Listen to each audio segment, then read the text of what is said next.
In this video, let me show you and explain how you can enable airplane mode on your Mac computer. So if you have a MacBook and you're traveling, right, you might want to enable it, but if you go to the control center, in the top right portion of the display, there isn't any way or there isn't any button for the airplane mode.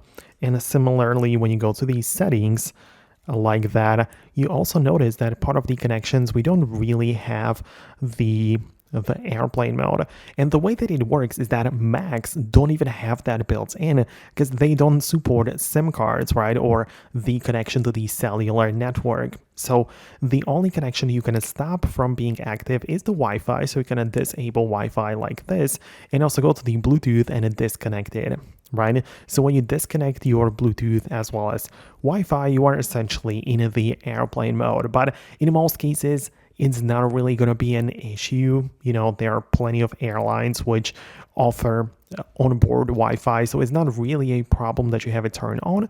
The airplane mode is mostly for iPhones, iPads, and like phones in general. So you don't probably have to be worried about that. But if you really want to disconnect your Mac, you just turn off Wi-Fi and Bluetooth, and you're gonna be fine. So let me know what you think below. Subscribe for more explanations and guides like this one, and I'll see you later in future uploads.